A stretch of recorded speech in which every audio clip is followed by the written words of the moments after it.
I always have a little word with my little friends, don't I? Do you want to come and join us? You sit there just for a minute, and I'm going to sit backwards on this chair. How about that? Like I'm riding a horse.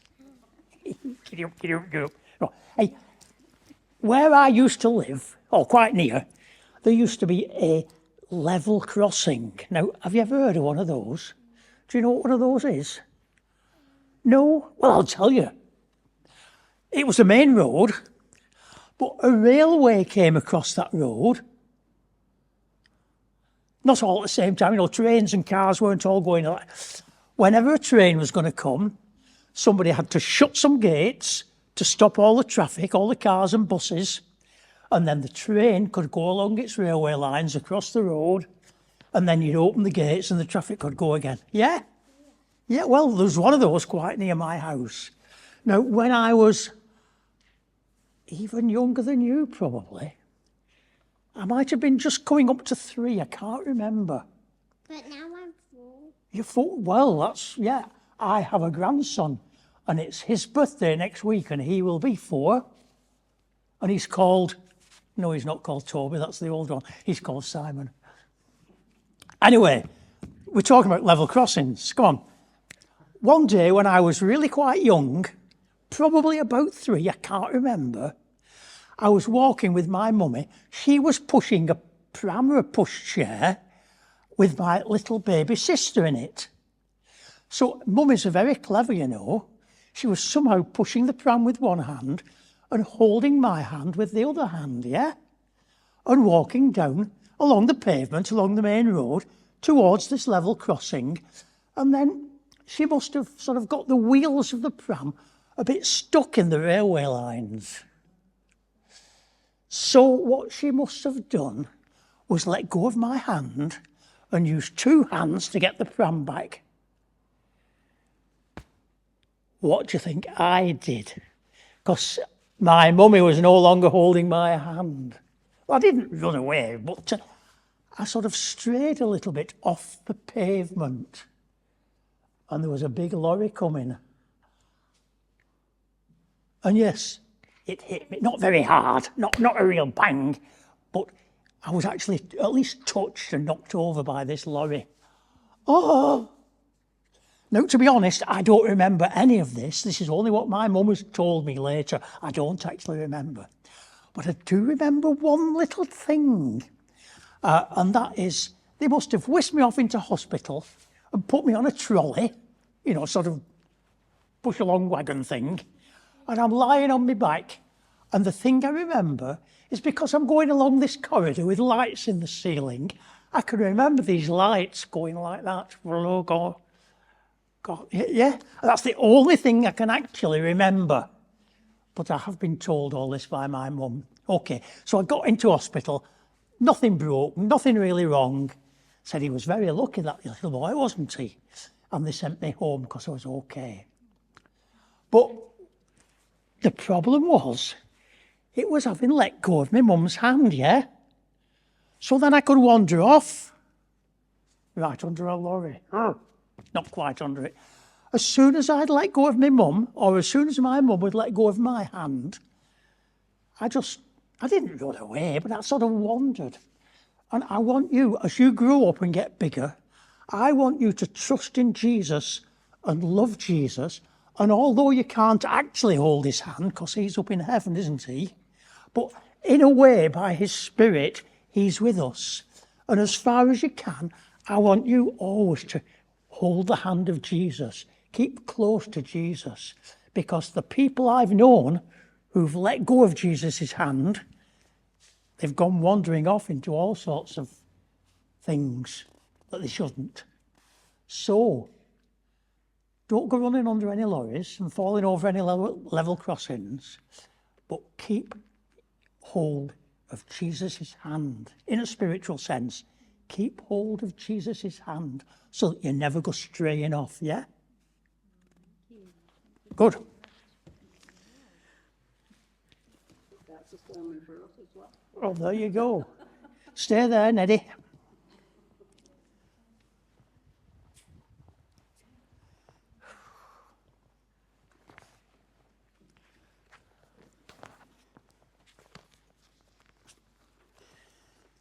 Do you ever have afterthoughts? You know, sometimes, I shouldn't have said that. Well, there's other times when you think, I should have said that. You've been in a little bit of a dispute, and then after it's all finished, you suddenly comes into your mind the real crunching argument. That would have sorted it in my favour straight away. But the trouble is, it's 10 minutes too late. An afterthought that came too late.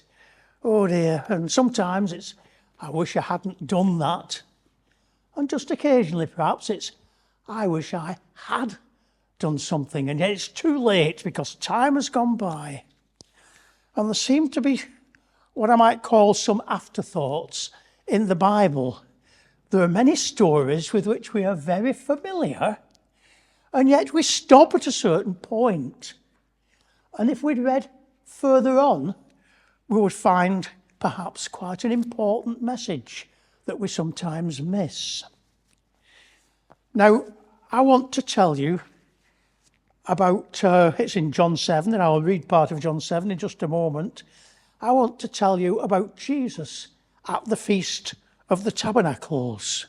So if you have your Bibles and you want to follow with me, I'm looking at John chapter 7, and I'll start at verse 40. It's not too long. So John chapter 7 and verse 40. On hearing his words, that's Jesus' words, some of the people said, surely this man is the prophet. Others said, he's the Christ. Still others said, how can the Christ come from Galilee? Does not the scripture say the Christ will come from David's family and from Bethlehem, the town where David lived? Then the people were divided because of Jesus. Some wanted to seize him, but no one laid a hand on him. Finally, the temple guards who'd been sent to watch Jesus and possibly to arrest him, finally the temple guards went back to the chief priests and the Pharisees, who asked them, why didn't you bring him in? No one ever spoke the way this man does, the guards declared. You mean he's also deceived you? The Pharisees retorted. Have any of the rulers of the Pharisees believed in him? No, but this mob that knows nothing of the law, there's a curse upon them. And Nicodemus, who had gone to Jesus earlier and who was one of their own number, said, does our law condemn a man without first hearing him to find out what he's doing? And they replied, are you also from Galilee? Look into it, and you will not find that a prophet has come out of Galilee. Then it says, each one of them went to their own homes. Stop there. Well, we usually stop there. But we're actually at the Feast of the Tabernacles.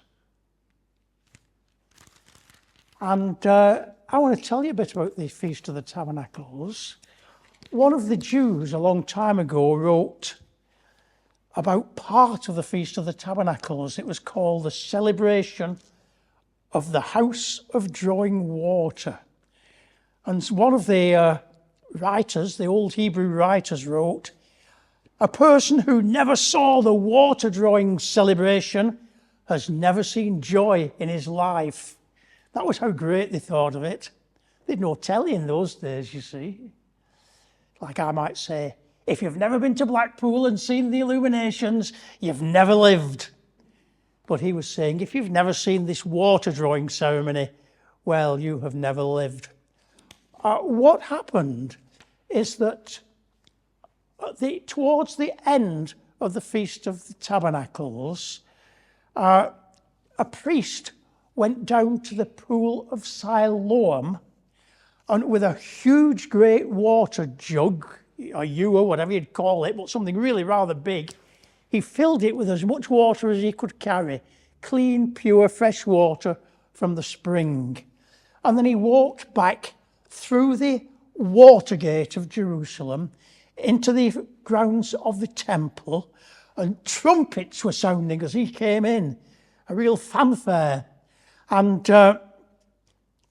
as he walked up towards the altar with his huge, great jug, I'll say, of water, another priest came from the other side with an identical great jug of wine.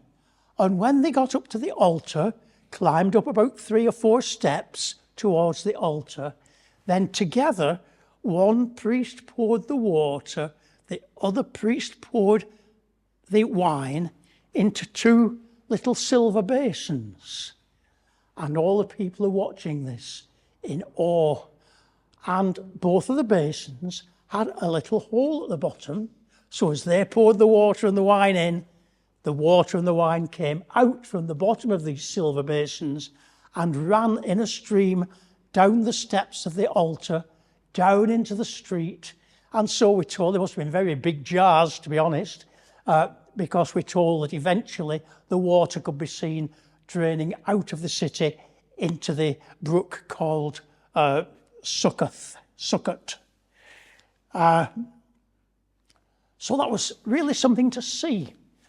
Like I said, they didn't have television and all the sort of entertainments we have these days, but that was really something for them to see. And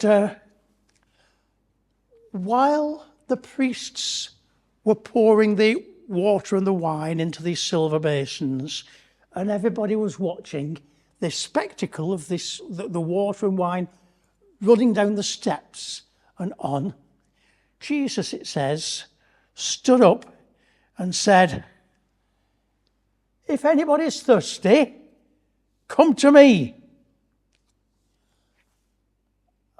In a way, some of his disciples, oh, what's he at now? Spoiling the party in a way, because all the people were there in wonder and in awe. It's not just the wine and the water, it's the whole spectacle of the trumpets and the tambourines and the other music makers and the choir probably at this great festival as this water and wine trickled down.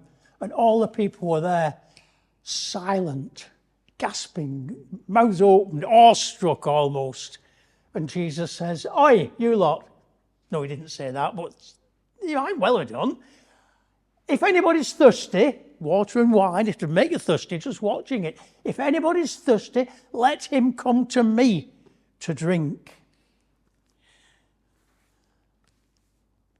And he probably said more than that and spoke to them again as he'd spoken to them a little earlier.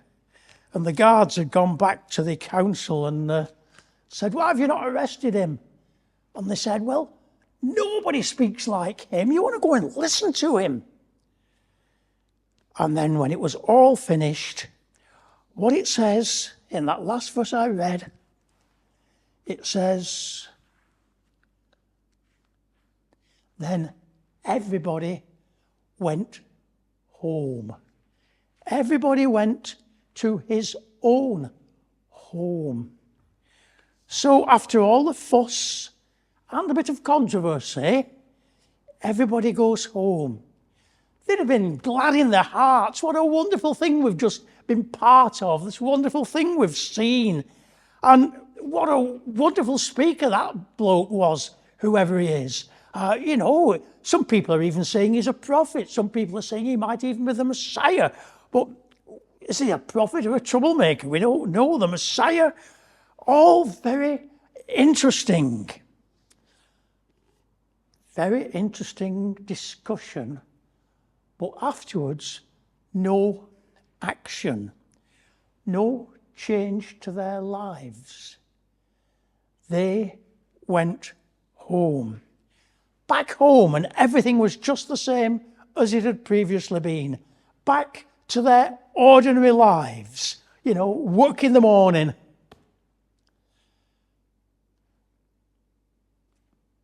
We miss the next verse because it's in a different chapter. And you know this one, it's familiar, isn't it? But the next verse, in chapter 8, you see, it says, "But Jesus went to the Mount of Olives." Now we guess, because of what we're told he did on various other occasions, we guess that he went up there to pray. And during the night, quite likely to sleep under the bushes or to sleep in a building that was actually an olive press. But he went away from the people to the Mount of Olives to pray. They'd all gone home. Jesus at that moment had no particular place to stay, but nobody thought to invite him back. He was a point of conversation, an interesting phenomenon, a discussion topic, maybe even the Messiah, but nobody took him back home. Nobody accepted him. Nobody at that time wanted to enter into a personal relationship with him. And beware today in church. Sometimes we need to get away from the discussions about Jesus to make sure that we have the right relationship with Jesus as a person, as the Son of God, as the Saviour who died on that cross. Not just to talk about him, but to really, in our lives, get to know him. And so, I can ask you, and I'm talking to the converted when I come here, I know that. But I shall ask the question all the same. When we leave this meeting place, will we all make sure that we take Jesus home with us? So they all went back to their secular, ordinary, everyday occupations while Jesus went to pray. Nobody wanted to take Jesus home at that point, but I pray that we all will. And that's just that one little tiny verse that so often we miss out. I'll remind you about another afterthought. Oh, so familiar, the story of Noah and his ark. It's a long story, it's quite complex, and you know it so well, I'll not go through it. It ends up with dry land and a rainbow, and God saying, "This is the covenant I have established between me and all life on earth." Nice story. Close the book. No, read on. In verse 18 to verse 27, we have a follow-up story. We have an afterthought to the story of the flood and Noah's ark. We find that Noah planted a vineyard, and when the grapes were ripe, Noah gathered the grapes, pressed the grapes, he made wine, and he got drunk. And he was the cause of sin to his youngest son, Ham. Although it wasn't Ham's fault, it was Noah's fault, because he'd gone to sleep in his tent, half undressed, and Ham had come and said, "Oh, look at Dad," or something like that. So Ham, instead of covering his eyes and telling his other brothers, "What shall we do about this?" he'd sort of scoffed. And Noah had sinned by getting himself in that drunken state. But it led Ham into that particular sin of looking at his father in a way that he shouldn't. So, what are the lessons from all this? When we think of that flood, we think of it as God washing away all that sin. We've been told about it in the verses earlier, how terrible the sin of the earth was, and how, well, to put it in our own words, God was so upset and annoyed by it that God flooded the world to wash away all that sin, so we could have a nice, sinless, clean start. Yeah? Is that your impression of the story? I'm sorry to say you're wrong if it is. Because if that's what you thought, you must be sadly disappointed. Because what we find out immediately in this next, well, not even next chapter, in the later verses of that chapter, we find that sin was still there. I suppose for a time, the most blatant, flagrant wickedness had been removed, but sin was still there. And it didn't take too long. It only took a couple of generations later where sin seemed to be just as bad as it had been before the flood. Sin was still there because it is endemic in the human heart. And no amount of flooding will wash that away. Yeah, Noah found grace in the eyes of the Lord. There were a lot of very wicked people around Noah at that time. Noah was not one of them. But let's be realistic. We've seen that Noah and his other 7 people that were saved in the ark with him, although they were good and found grace in the eyes of the Lord, even they were not 100% perfect, were they? And to be realistic, if you look at all the rest of the people, surely not 100% of the people were 100% bad.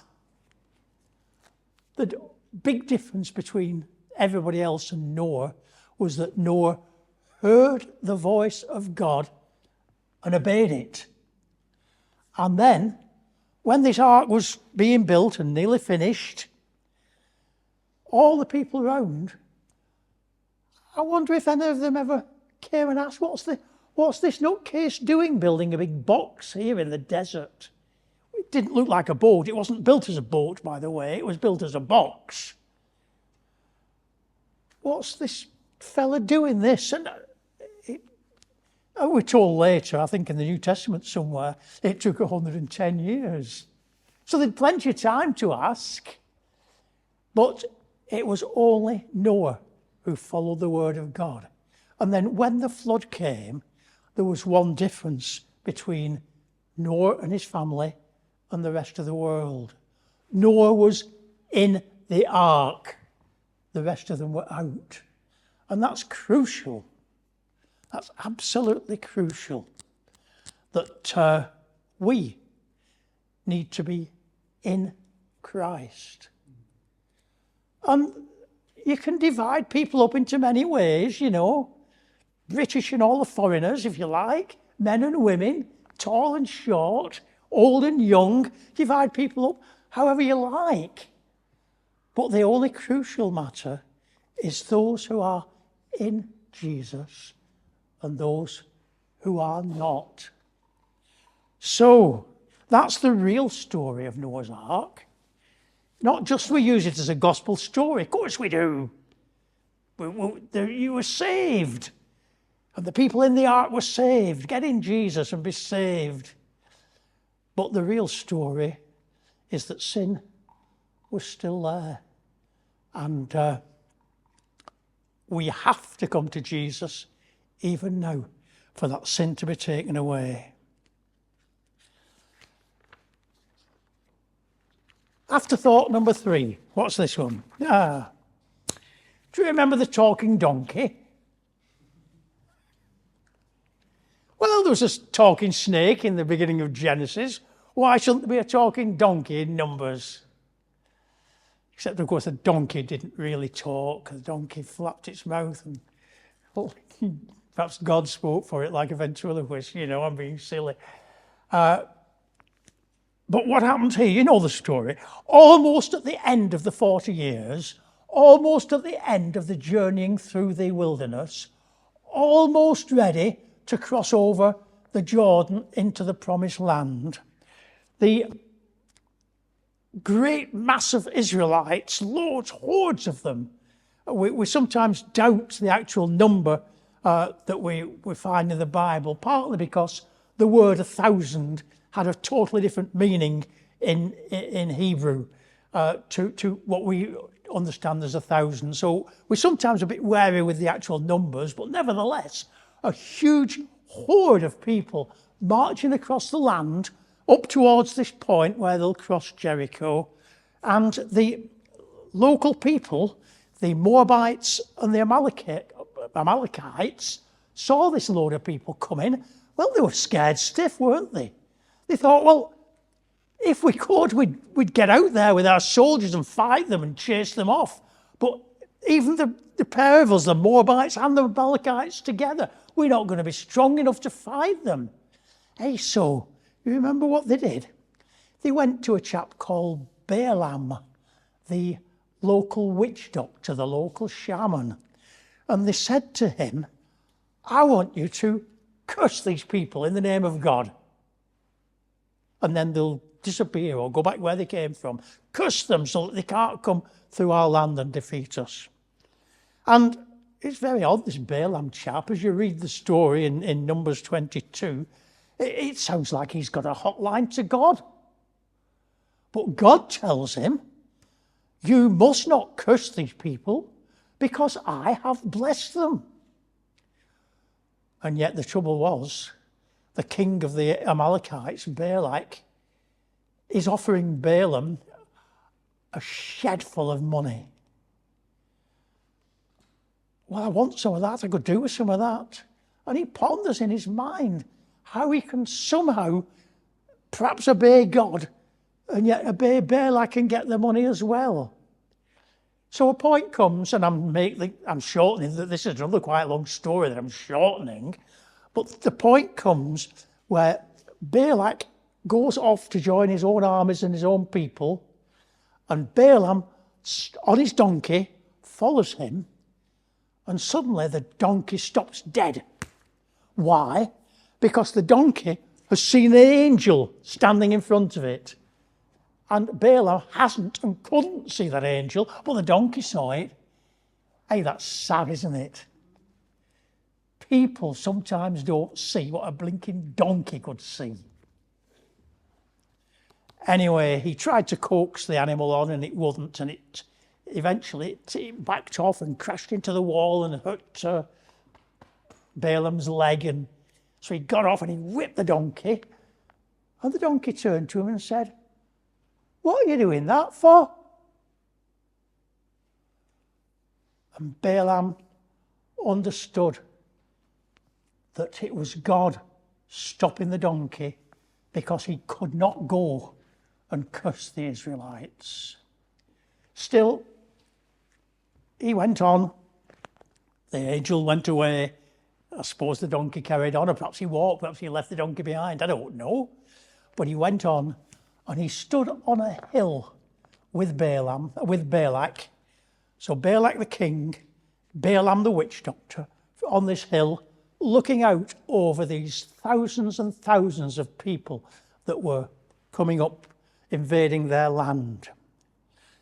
And he opened his mouth to curse these people, but only a blessing came out, because God was working his mind and his tongue, not him. He had set out, he wanted that money. He had set out to curse these people, but only blessings came from his tongue. My goodness. So he didn't get his money. He was lucky to escape with his life, to be honest. End of story. No. We don't have to go very much further in this chapter in Numbers that we find that it says, well, it starts a new chapter actually. Verse 1 of the new chapter says, the men of Israel began to indulge in sexual immorality with Moabite women and went with them to sacrifice to Moabite gods. So what the Moabites could not do by military force, they did by the women leading their men into sin. And we're told later, there are references, there's 11 more references to Balaam in the Bible, one in Numbers, one in Deuteronomy, one in Joshua, another in Joshua, one in Micah, one in the second book of Peter, and one in Revelation. So he became quite a famous person. And it tells us that this was Balaam's plan. He hadn't managed to curse, but he went back to Balak and said, I've got a different idea. I've got another cunning plan. And that's what happened. The very women of the Moabites and the Amalekites came and tempted the men of Israel, first into sexual sin, but then going with them. That was the temptation in the first place. But then having them go with them to worship their false gods. So we've thought about this story of the talking donkey, but we usually miss this afterthought. The fact that the Amalekites and the Moabites did what they could not do by military force. They did it by appealing to the lower motives and the sinful nature of the actual Israelite people. So we've got a bit of a pattern coming here. Once again, the threat, the Amalekites and the Moabites were hardly at all a threat to God's people. The real threat was inside that people, their own, sexual motives and desires. So after the Noah, we found that the sin was still there in the hearts and minds of Noah and his sons. Now, although the Moabites and the Amalekites couldn't fight against the Israelites, we find that they were weakened and, misled from their journey because of the sin in their hearts and the desire for worldly things. Oh dear. Let's go to Elisha and Naaman. Remember Naaman? He was the general of the king of Syria. And he was a very important and a very well thought of man. But he had leprosy. And he had a little servant girl. And although she'd been captured from the Israelites and made into a slave, it says she was the handmaiden of Naaman's wife. She wasn't holding a grudge. She had a love in her heart that allowed her to say, oh, I wish that your husband Naaman could be cured. But there's a prophet in Israel who does wonderful things. Perhaps Naaman should go and see this prophet. So again, I have to cut the story short. You know the story very well yourselves, I know. They eventually went to where Elisha lived. Not just Naaman on its own, but he must have had a huge retinue with loads of camels, with all sorts of gifts to give to this prophet Elisha. And sort of knocked at the door, but Elisha didn't appear. Instead, he just sent his servant. Hey, that was a bit of an insult to this great man Naaman, wasn't it? He wasn't even come and speak to me, he sent a servant. And what did he tell me? Go and wash myself 7 times in that river Jordan? You must be joking. And off he galloped on his horse. It was his servants and his soldiers with him who caught him up and said, now come on, sir, with all respect, don't be silly. Why don't you just do what the prophet says? And he did. And he was healed of his leprosy. And he came back with all his wonderful gifts on these camels and said, look, Elisha, These are all yours because of what you've done for me. Elisha said, I've not done it, God's done it. I don't want any of your presents because it's all the doings of God. And here's a point we sometimes miss, although this is not the afterthought I'm talking about. We sometimes miss this point that Naaman says to him, you won't accept what want to give you, so I'll tell you what, you can give me something. And do you know what he asked for? You probably do. A sack full of dirt out of his garden. Because, he said, although I will have to go with my master the king into the temple to worship Molech, yet I will lay out this patch of dirt from the land of Israel, and I will so stand on the land of Israel and worship Israel's God. Whoa.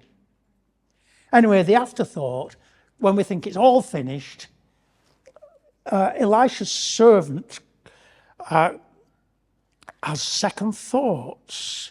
So Gehazi rushes along after Naaman and says, oh, my master's got some visitors. He could do with certain things of you. And he takes money and clothing for himself. We don't always get to that bit of the story, do we? Perhaps we do, perhaps you do. Perhaps you're Bible scholars and you always look for the extra bits.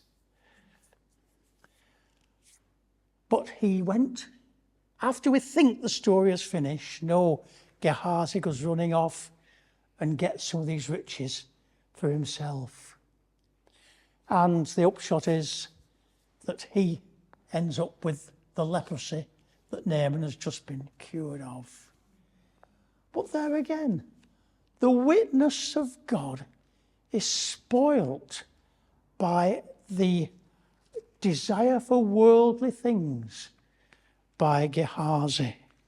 There's a pattern here, isn't there?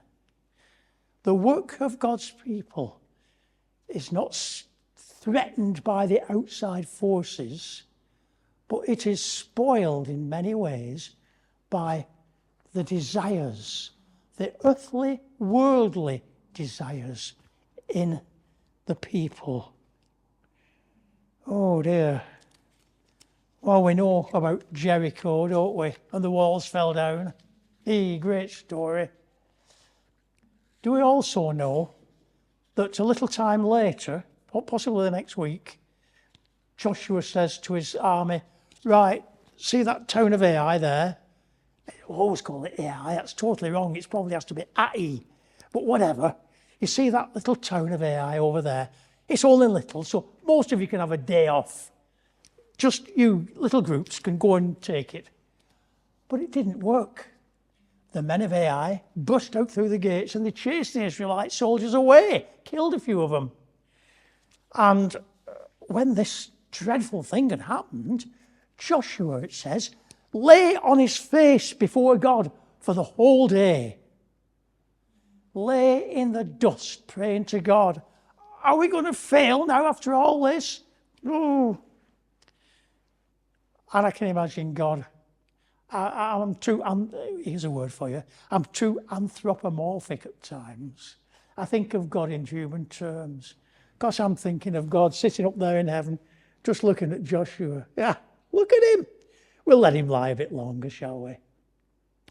Towards the end of the day, Joshua, get up. What are you doing down there? Because the problem is there's sin in the camp. And the sin was that Achan, one of the soldiers, had taken some things for himself. Joshua, through God, had given strict instructions. Whatever can be destroyed out of Joshua, destroy it. What can't be destroyed, like the gold and silver, whatever, bring it into the temple treasury, or for the tabernacle rather than the actual temple. But Achan had stolen some of these things for himself. And that was the cause of the army's failure at this little town called Ai. The internal worldly desires have once again weakened God's people. Do you ever, or have you ever, I'm sure you have of course, read the book of Nehemiah? That's all about building the walls of Jerusalem, yeah? And in effect, not just the walls, but building up the city. This is after some of the Jews, some of the people who'd been exiled in Babylon had returned to Jerusalem. And they'd managed to build the temple, but they were a bit upset because it wasn't quite as good as Solomon's temple. But for some years, they still have the shame of the walls of Jerusalem still being fallen down. But Nehemiah, under a vision from God, came. He was a top man. He was almost prime minister in Babylon, by the way. But he had to get special permission from the emperor to come down to Jerusalem. And he said, come on, all you have to do is just get working. I'll organise you into parties and this, that and the other. Part of the time they had to work with a sword in one hand and a trowel in the other, it says, because of the antagonism from the people around.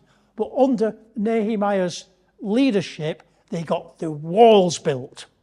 And then they got the whole situation of Jewish life in that city going back again, how it should. Great story.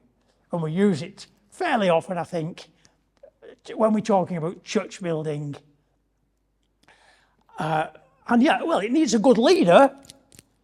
But you know who's having a good leader unless you have some good followers, is it?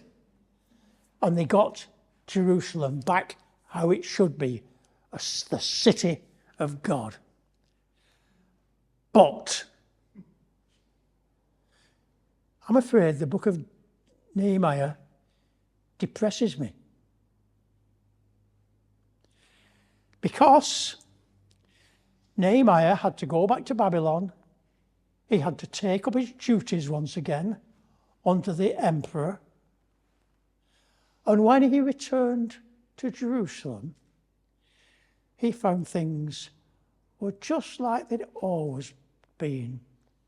And in particular, people were not honouring the Sabbath day. People were buying and selling on the Sabbath day. People were coming from the surrounding towns and surrounding countries even in through the very gates of Jerusalem to sell their wares on the Sabbath day.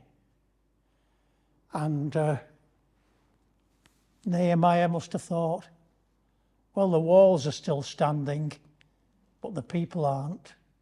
Have I wasted my time? That's the afterthought there, you see. We often teach about the rebuilding of the walls, the rebuilding of Jerusalem, and how good God was in this rebuilding. Wonderful end to the story. But several years down the line, we have this afterthought that this Sabbath day was being defiled. And Nehemiah said, shut those gates on the Sabbath day so these outsiders can't come in. And he went to them because they were camping on the outside, you know, just waiting for the next time the gates open. And you lot clear off, because if you don't, I will lay hands on you, it says. So after all Nehemiah's work of building up Jerusalem, once again, it was worldly desires in the hearts of people that made the society and the religion of the Jews weakened and not effective. So we have that same pattern repeated time and time and time again. And it's still true today. Just look at the churches. Start with the Church of England and work your way down. The church is in little danger from outside. I mean, Jesus promised the gates of Hades will not prevail against my church. And in some parts of the world, the church is growing rapidly. The Jesus film counts its converts in millions. And societies like Open Doors and the Bible Society, they can't keep up with the demand for Bibles. But look at in the wider sense, the church in this country. Worldly, well, you can say that again. And even in some of the more faithful churches, a church is just somewhere you go on Sunday. When it's convenient, when you've not got other things to do, you know. Instead of regarding church as the wholehearted service of God that goes on Monday, Tuesday, Wednesday, Thursday, Friday and Saturday. Doesn't mean you can't go and watch Bolton Wanderers if you are so inclined and if you like the hurts that it sometimes gives you. But nevertheless, the praise and the worship and the service of God in our hearts all the time. And then coming to church on a Sunday joyfully because we want to, because we know we're coming to the very presence of Jesus and because we want to lift up his holy name. That's what it should be. Sad that it's not. But let us, as individuals, as a community of God's people, let us be determined that the world will not creep into our thinking and our desires. Let us be careful to set our minds on the things that please God. And let Jesus be our centre, our delight, and our desire. Amen.